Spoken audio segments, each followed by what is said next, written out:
بچا سکتا. تو اقتدار، وسائل، قوت و طاقت وہ پرانی بستیوں میں بھی تھی. اللہ کہتا ہے حبیب آپ نے ہجرت کی ہے، بے فکر ہو جائیں، آپ شان و شوکت سے دوبارہ اس شہر میں آئیں گے. پھر فتح مکہ ہوا تھا، آپ کو یاد ہے. تو وسائل، اقتدار یہ عارضی چیز ہے، یہ دائمی نہیں ہے. پھر حضور نے فرمایا کہ اذا دعیت الامانہ فانتظر الساعہ کیف اذاعتها یا رسول اللہ. فرمایا اذا اسند الامر الی غیر اہلها فانتظر الساعہ. آپ کے سوال کا حدیث سے جواب ہے کہ سیدنا ابو ہریرہ فرماتے ہیں کہ رسول اللہ صلی اللہ علیہ وسلم فرمایا کہ جب امانتیں ضائع ہونے لگیں تو قیامت کا انتظار کرو. اب آپ سوچیں گی، لوگ سوچیں گے امانت کوئی چیز گروی رکھی ہے کسی کے پاس، وہ ضائع ہو گئی تو وہ نہیں. فرمایا کیا امانتوں کا ضائع ہونے کا مطلب کیا ہے؟ حضور کے وین پہ سلام، انہوں نے کلیئر بتا دیا. فرمایا جب نااہل لوگ ان کے ہاتھ میں امور سلطنت دے دیے جائیں تو قیامت کا انتظار کرو. انکمپیٹنٹ لوگ جب حاکم بن بیٹھیں اقتدار میں، مسند قضا پر، آپ کی تجارت پر، معیشت پر، پارلیمنٹ پر، تو پھر قیامت کا انتظار کرو. اب میں یہاں پہ عوام کو ایک بات کہتا ہوں، ٹیکس کا رونا مت رہو، غربت کا رونا مت رہو. حضور نے قیامت کا لفظ استعمال کیا ہے، قربان جائیں. تو کیا ہم قیامت صغریٰ سے کسی کم میں رہ رہے ہیں اس ٹائم؟ میں کہتا ہوں یہ قیامت کا لفظ کیوں استعمال ہوا ہے؟ یہ ٹیکس، روٹی چھیننا چھوٹی، قیامت کا مطلب کیا ہے کہ جب اپنی فکر ہوگی، ماں باپ کی بھی نہیں ہوگی، نفسی کا عالم ہوگا. تو آپ ان ایشوز کو چھوڑیں، یہ سوچیں کہ قیامت کیوں ہے. حضور نے پالیسی بتا دی. اگر اس قیامت سے نکلنا چاہتے ہو تو انکمپیٹنٹ اور نااہل لوگوں سے جان چھڑاؤ. وہ نظام جو میں نے مدینے میں قائم کیا، میرے خلفاء نے 30 سال پریکٹس کر کے دکھایا، وہ رائج کرو، وہ قیامت خوشحالی میں بدل جائے. اچھا ڈاکٹر صاحب، جس طریقے سے گفتگو کا سلسلہ چل رہا ہے، آپ نے ایک طرف نشاندہی کی کہ ہم دودھ بھی لینے جاتے ہیں تو وہ خالص نہیں ملتا. پھلوں کی بات کریں، یہاں تک کہ میڈیسنز جو ہیں وہ خالص نہیں ہیں، کہ جو لائف سیونگ ڈرگز ہیں. لیکن ایک چیز بہت خالص مل رہی ہے جس کا پچھلے ایک ہفتے سے شور مچا ہوا ہے پورے انٹرنیٹ کے اوپر، اور جس طریقے سے ایک خاتون کی گرفتاری سامنے آئی ہے، خالصتاً خالص ہے، ایک چلتی پھرتی لیبارٹری ہے جو کہ ایک ناسور کی صورت میں کراچی، لاہور، اسلام آباد، یہ تو وہ شہر ہیں جن کا تفتیش میں ذکر ہوا ہے. ہمارے سیاستدانوں کے بھی نام سامنے آ رہے ہیں، ایم این ایز کے بھی نام سامنے آ رہے ہیں، شوبز انڈسٹری کے لوگوں کے نام سامنے آ رہے ہیں. اس کے ساتھ ساتھ ہماری یونیورسٹی کے بچے، اسکولوں کے بچے، کالجز کے بچے. تو اس ناسور کے بارے میں یہ جو دنیا فروش لوگ ہیں، جن کو ہم دنیا فروش کہتے ہیں، اس کے بارے میں آپ کی کیا رائے ہے؟ لیکن میرا ایک الگ ویو ہے، ہو سکتا ہے مجھ پہ فتویٰ بھی لگ جائے، لیکن میں ببانگ دول سچ کہنے کا عادی ہوں، چونکہ میرے رول ماڈل سیدنا حسین ابن علی رضی اللہ تعالیٰ عنہ. میرا اور ویو ہے، نام ہے انمول، کام بھی اس کا ہے انمول. جس کا مول نہیں لگتا اسے انمول کہتے ہیں. اس بچی کا مول نہیں کوئی لگا سکا، پہلی بات. اس کے ٹیلنٹ کا مول ریاست نے نہیں لگایا، حکومت نے نہیں لگایا. پنکی تو اس کو نک نیم کہتے ہیں. اب میں اصل جو بات، کسی نے اس ایشو پہ اس اینگل سے بات نہیں کی ہوگی. وہ بچی 6 یا 8ویں تک پڑھی ہے، لٹریسی ریٹ بہت کم ہے. لیکن جو کچھ اس نے کیا وہ ایک طرف چھوڑیں، اس کا مائنڈ سیٹ دیکھیں، اس کی سکل ڈیولپمنٹ کتنی تھی کہ کم تعلیم کے باوجود بھی اس نے اپنا ایک نیٹ ورک پورا بنایا، ایڈمنسٹریشن بنوائی، ڈسٹریبیوشن کا سسٹم بنایا، ایک چیز کو انوویٹ کیا، خود بنائی اور آگے ٹرانسفر کی. یہ جو ہماری انتظامیہ اور حکومت بیٹھی ہے، ان سے تو خیر کا کوئی کام نہیں ہوتا. اس نے جو بھی کیا، اس کے مائنڈ سیٹ کو کرمنل کس نے بنایا؟ اس کے یہ کرمنالٹی کی طرف اس کی سکل کی، یہی سکل قومی تعمیر و ترقی میں جاتی، وہ پڑھ لکھ جاتی تو آج کسی مقام پہ ہوتی. میں بچی کو قصوروار نہیں، وہ ایول جینیس ہوتے ہیں اگر آپ ان کی قابلیت سے فائدہ اٹھائیں. اب بہت خوبصورت بات کی آپ نے، میرا مسئلہ حل کر دیا. جینیس کو ایول جینیس کیوں بناتے ہیں؟ پہلا سوال یہی حکومت بناتی ہے کہ اگر جینیس آگے آ گیا تو ہمارے تخت پر ضرورت نہیں رہے گی، کمپیٹنٹ بندہ آ جائے گا، جو حدیث میں بیان کیا. تو جب کمپیٹنٹ وہاں پہ نہیں آتا، اسے پتا ہوتا ہے اپنا دروازہ بند ہے. آپ بھی ڈاکٹریٹ کر رہی ہیں، میں نے بھی پی ایچ ڈی کی ہے. آپ کو پتا ہے پی ایچ ڈی کا میرا خرچہ کتنا ہوا ہے؟ 15 لاکھ کے قریب. ایم فل کا 6-7 لاکھ. ٹھیک ہے، کون پڑھے گا؟ ماسٹرز کا 3-4 لاکھ. اب تو وہ بھی ریٹس بڑھ گئے. 1200 روپیہ تھیسس کی ایویلویشن فیس ہوتی ہے پی ایچ ڈی کی. تھی آج سے، جب میں نے کیا 4 سال پہلے، آج وہی فیس سر 2 سے 2.5 لاکھ ہے. اب اندازہ لگا لیں صرف تھیسس ایویلویشن فورن ایویلویٹرز کی. یہاں ریسرچ پیپر کی بھی آپ کو فیس دینی پڑتی ہے. جس ملک کے اندر سپروائزر یہ کہے اپنے اسٹوڈنٹ اسکالر کو میرا نام ڈالو گے تو پیپر چھاپوں گا ورنہ اور نہیں اس کی چھپنے بھی دوں گا. آپ کو جو ہے سول آتھرشپ چاہیے تو 50,000 روپے. یہاں دکانیں لگی ہوئی ہیں ریسرچ جرنلز کی. میرا منہ نہ کھلوا, میں ادھیڑ کے رکھ دوں خدا کی قسم. ایجوکیشن میں حضور کی حدیث ہے انما زمانکم سلطانکم اذا صلح سلطانکم صلح زمانکم و اذا فسد سلطانکم فسد زمانکم. آپ کے سوال کا جواب آ گیا. فرمایا تمہارے حالات کا ذمہ دار تمہارے دار و مدار حکمرانوں پر ہے. حالات کا دار و مدار کس پہ ہے؟ حکمرانوں. یہ حضور کی حدیث ہے. جب تمہارے حکمران نیک اور صالح ہوں گے تمہارا زمانہ تمہارے حالات اچھے ہو جائیں گے, اور جب تمہارے حکمران برے ہوں گے تو تمہارے حالات بھی برے ہو جائیں گے. معاشی حالات کا رونے والوں, اپارا کے تاجروں, باہر نکلنے والوں, نرسیں احتجاج کر رہی ہیں, ٹیچرز احتجاج کر رہی ہیں, کچھ نہیں بچا. یہ تو دیکھو کہ یہ سارا کچھ کیوں ہے. میرے مصطفیٰ نے گائیڈ لائن دے دی, جب حکمران اچھا ہوگا خوشحالی ہوگی, برا ہوگا بے برکتی ہوگی, تمہارا سب کچھ برا ہو جائے گا. تو اتنا محسن, اتنا رحیم اور شفیق لیڈر ہے کسی کے پاس جو برائیاں بھی بتا رہا ہے اور ان کا سولوشن بھی بتا رہا تو ہے؟ رحمت العالمین ہے سر جن کا آپ تذکرہ کر رہے ہیں. سر ہم اکثر یہ دیکھتے ہیں کہ ایک رکشہ ڈرائیور یا ایک ریڑھی بان, اس نے پہلے بچوں کو مارا, پھر اس کے بعد مہنگائی سے تنگ آ کر خودکشی کر لی, یا اس نے جو ہے وہ خود سوزی کی کوشش کر لی, کوئی کھمبے پہ چڑھ گیا, یا سملرلی ہم دیکھتے ہیں کہ لوگ حلال رزق کو چھوڑ کر جو ہے وہ کہیں اسٹریٹ کرمنلز کے طور پہ سامنے آتے ہیں, کہیں موبائل سنیچرز کے طور پہ سامنے آتے ہیں. تو یہ جو فتنہ ہے, یہ جو برائیاں ہیں جس کا ظہور ہو رہا ہے اس ٹائم پہ ہمارے معاشرے میں, تو کیا یہ تمام کی تمام علامات قیامت ہیں, یا میں اسی سوال کو ریپیٹ کروں گی کہ آلریڈی ہم قیامت صغریٰ میں اس ٹائم رہ رہے ہیں؟ دیکھیں نبی پاک صلی اللہ علیہ وسلم کی حدیث ہے. میں تو اپنی بات ہی نہیں کر رہے, ہم سرکار مدینہ کی بات کر رہے ہیں. ہماری نہ سنیں, ہم تو ایک ماڈریٹر ہیں, درمیان میں آپ اور میں وسیلہ ہیں. ہماری حاضری لگ جائے. حضور سے کہیں کہ ہم نے دعوت کا حق ادا کیا. حضور نے فرمایا لا تقوم الساعہ حتی یکون اسد الناس بالدنیا لک و ابن لک.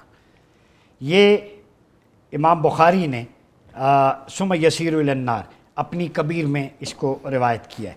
قیامت اس وقت تک قائم نہیں ہوگی, حضور نے فرمایا, جب بدنام زمانہ شخص جس کا باپ بھی بدنام زمانہ ہوگا وہ دنیا میں سب سے زیادہ شریف اور معزز نہ سمجھا جانے لگے.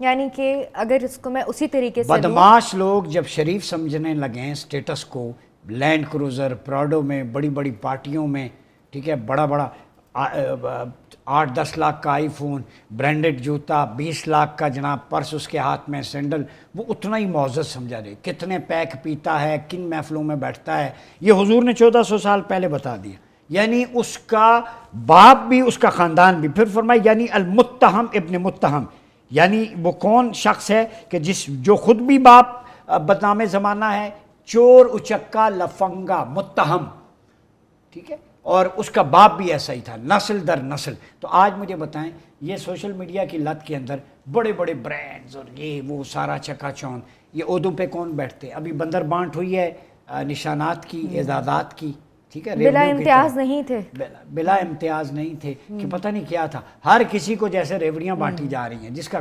کریڈیبل. مجھے ایک عالم دین بتائیں جس کو نشان امتیاز دیا گیا ہو. مجھے ایک اسکالر بتائیں, ایک ریسرچر بتائیں, ایک آتھر بتائیں کام کا جس نے پاکستان میں کنٹریبیوٹ کیا ہو. اتنے لوگ ہیں جو کنٹریبیوشن کرتے ہیں, کسی ایک کو ینگسٹرز میں سے اچھا. اس کا مطلب ہے کہ جس کی واہ واہ ہے, آج آپ میں پیسے لگا کے یہاں پہ فالوئنگ خرید لیں, اپنی ریٹنگ کروا لیں. جو سوشل میڈیا پہ جس کے لاکھوں فالوورز ہیں وہ برانڈ بن گئے. جو اللہ رسول کی بات کرتا ہے وہ برانڈ نہیں ہے. جو آپ سدرا سدوزئی ڈاکٹریٹ کی, آپ پاکستان کا نیریٹو کشمیر کا, آپ برانڈ نہیں ہے. تو برانڈ وہی ہے کہ جس کے جعلی فالوورز ہیں.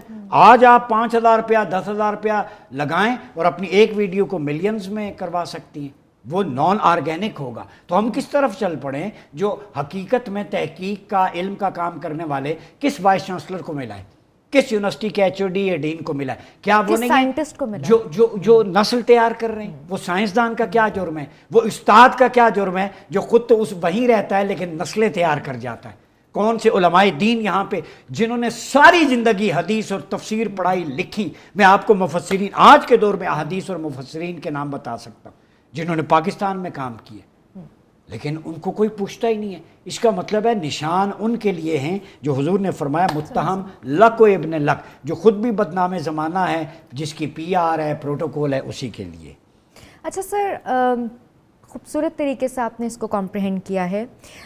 یہ تمام جو فتنہ فساد کا دور اس وقت چل رہا ہے اور جہاں پہ ہلال امتیاز بھی بلا امتیاز نہیں بانٹے جا رہے, اس کے اندر بھی تفریق اور امتیاز موجود ہے, تو اس تمام دور میں, جس کو میں اگین فتنے اور فساد کا ہی دور کہوں گی, جو اصلاح کا فریضہ انجام دے رہے ہیں, جس طریقے سے آپ نے پوائنٹ آؤٹ کیا کہ ہمارے پاس ابھی بھی مفسرین موجود ہیں اور جو قرآن کی اور حدیث کی تفسیر بیان کرتے ہیں, مجتہد ہمارے پاس موجود ہیں جو دینی مسائل کے اوپر بات کر رہے ہیں, تو جو اصلاح کا فریضہ انجام دے رہے ہیں اس موجودہ قیامت صغریٰ کے دور میں, ان کا کیا درجہ ہے, منیمم کیا درجہ ہے؟ دیکھیں, بنیادی طور پہ وہ لوگ جو فتنے کے دور میں اصلاح کا کام کرتے ہیں, ان کے لیے رسول اللہ نے خوشخبریاں دی ہیں, ان کے لیے اجر عظیم ہے, حدیث کے چیپٹرز ہیں. وہ کون لوگ ہوتے ہیں؟ وہ لوگ ہوتے ہیں کہ جب شعور کا فقدان ہو جائے نا, تو رائے عامہ کی, پبلک اوپینین کی پیروی, اس کو فالو کرنے سے منع کیا گیا ہے. امر بالمعروف و نہی عن المنکر, یعنی میجورٹی ضروری نہیں ہے کہ سچ پہ ہو. اب اگر لوگ کہنا شروع کر دیں کہ ہم شارٹس پہنیں گے مرد, ہم اوپر ٹی شرٹ بھی نہیں لگائیں گے, تو اس کو جائز سمجھا جائے گا. شریعت تو اس کے خلاف ہے. اب لوگ کہیں کہ ہم سر عام جو ہے بیچز پہ جیسے ویسٹ میں ہوتا ہے, وہیں لیسبین گیزم لوگ اگر کہنا شروع کر دیں, پاکستان میں شروع کر دیں, تو ایک ان لافل ہے according to Allah and his messenger, جو ایک ہمارا پراپر میریٹل ریلیشن شپ ہے, تو ایڈلٹری فورنیکیشن تو جائز نہیں قرار دی. اس کا مطلب ہے حق کا معیار اکثریت نہیں ہے, قرآن و سنت ہے. پہلی بات, ایسے دور میں یہ علماء, یہ وارثان محراب و منبر, جن کو یہ معاشرہ, یہ جو لوگ بڑے بڑے ہیں نا, کچھ نہیں سمجھتے, یہ وہ لوگ ہیں چپ کر کے ایک ایک کر کے اٹھتے جا رہے ہیں. حضور کی حدیث ہیں, علم اٹھ جائے گا, علماء اٹھ جائیں گے. کوئی شہید ہو رہے ہیں, قتل کیے جا رہے ہیں, بزرگ چلے جا رہے ہیں دنیا سے, یہ خیر و برکت کا باعث ہے. ان کا اٹھنا مجھے خود تکلیف ہوتی ہے کہ پھر علم جو ہے وہ ختم ہو جائے گا. یہ وزادار حضور کی حدیث کو سمجھنے والے نوجوان نسل کو کنیکٹ کرنے والے لوگ تھے. اب حضور نے فرمایا کہ عام جو عامت الناس کی پیروی اختیار نہ کرنا, حق کا ساتھ دینا, نمبر 1. دوسری جو آپ نے فرمایا, فساد کے وقت اصلاح کرنے والے لوگوں کے لیے کریم آقا علیہ الصلوۃ والسلام کی یہ روایت میں ایک آپ کے سامنے رکھ دیتا ہوں.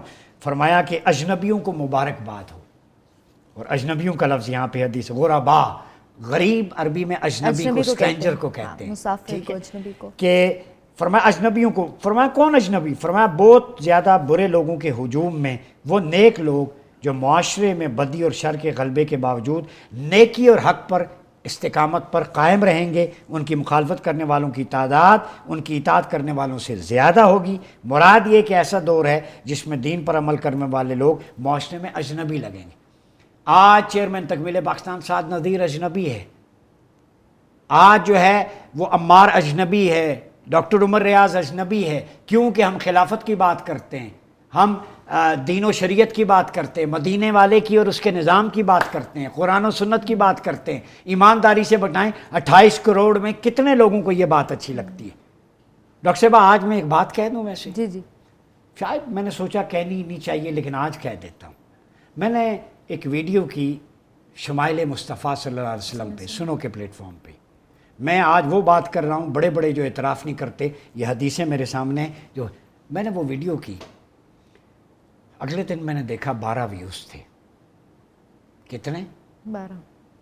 اور اس کے مقابلے میں نام نہیں لیتا, شوبیز یا دوسرے تیسرے عورت مارچ کر لیں اس کے مقابلے میں 600 کے 700 1 ملین اتنے تھے. تو میں نے سرکار دعا, یقین کریں میں مسلح پہ بیٹھ کے رویا ہوں.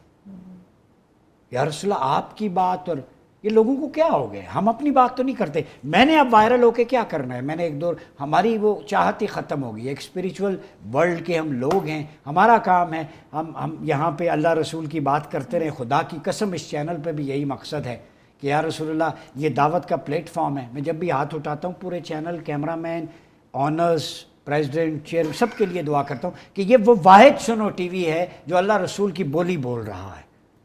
یا رسول اللہ ان سب پہ کرم فرما, ان کے خزانے کھول دے, سعد نذیر صاحب, سب کے لیے.